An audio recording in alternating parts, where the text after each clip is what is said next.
Magandang araw mga kapwa Tagigenyo at sa lahat ng sumusubaybay sa Taguig City Daily Report. Ako po si Maria Hilda Yaneza at narito kami upang maghatid ng updates, anunsyo, mga reminder at iba pang mahalagang impormasyon para sa kaalaman ng lahat.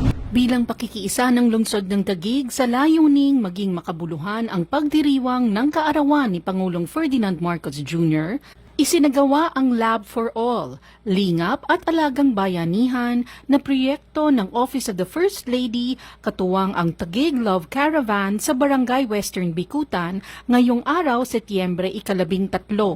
Layunin ng Lab for All na maghatid at mailapit ang mga serbisyong pangkalusugan ng libre sa iba't ibang lugar sa Pilipinas tulad ng pagsasagawa ng laboratory testing, medical check-ups, family planning services at pamimigay ng mga gamot.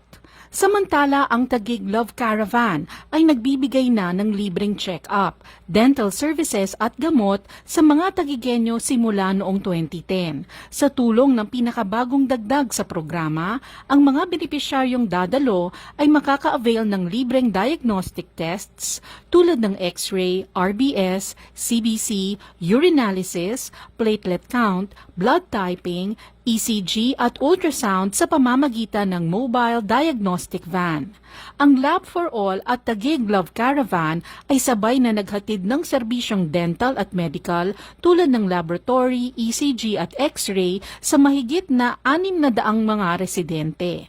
Nakatanggap din ng libreng hearing aid at mga gamot ang mga nangangailangang Tagigenyo. Kasabay nito, nagsagawa din ng food demo at naghandog ng libreng nutrition packs, seedlings at urban garden harvest ang lungsod. Personal namang binisita ni Mayor Lani ang Lab for All at Taguig Love Caravan at nagpasalamat sa mga dumalo sa kanilang patuloy na pakikiisa sa mga programa ng lungsod. Katulad ng adhikain ng national government dito sa Taguig, halos parang tradisyon na natin to. Patunay na nag-i-invest po tayo sa mga kagamitan, sa mga equipment, sa mga kaparaanan na mas lalong magpapabuti ng ating serbisyo, lalo na pang medikal. Susunod na aarangkada ang Lab for All at Taguig Love Caravan sa Barangay Central Signal at Barangay Hagonoy sa Setyembre 14 at Setyembre 15 upang patuloy na maghatid ng kalidad at libreng serbisyo para sa mga Tagigenyo. Ang Department of Social Welfare and Development o DSWD at ang Department of Trade and Industry o DTI, katuwang ang pamahalaang lungsod ng Taguig ay namahagi ng cash assistance sa mga micro-rice retailers sa Taguig sa isang seremonya na ginanap sa Mercado de Lago kahapon, Setyembre 12.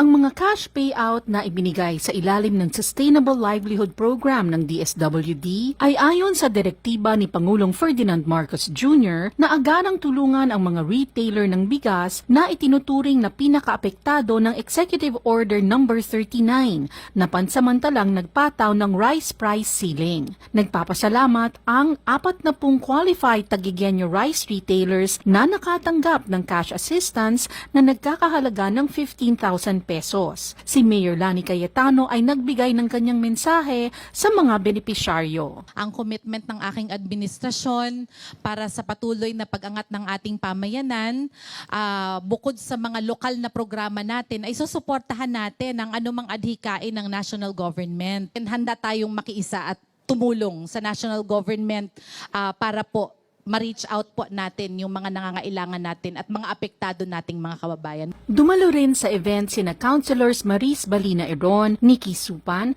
Ed Prado, Alex Penolio, Business Permits and Licensing Office BPLO Head Attorney Tess Veloso, mga kinatawan mula sa tanggapan ng DSWD, DTI Central and Regional Office, Department of the Interior and Local Government o DILG Office, at City Social Welfare and Development Office o CSWD. Bilang pakikiisa sa makabuluhang pagdiriwang ng kaarawan ni Pangulong Ferdinand Marcos Jr. ngayong araw, Setyembre 13, nagsagawa ng tree growing activity ang lungsod ng Taguig. Pinangunahan ng City Environment and Natural Resources Office ang pagtatanim ng 256 na tabebuya rosea o trumpet trees sa Center Island at bike lanes sa kahabaan ng Laguna Lake Highway o C6 Road. Nagpaabot naman ng kanyang pasasalamat si Taguig Mayor Lani Cayetano sa mga city employees, barangay employees at officials na naging bahagi ng matagumpay na gawain. Sa lungsod ng Taguig, prioridad natin ang kaligtasan ng lahat. Para sa agarang aksyon sa anumang sakuna o emergencies, maaaring i-contact ang mga sumusunod na numero. Command Center 0287893200. Taguig Rescue 0919-070-3112.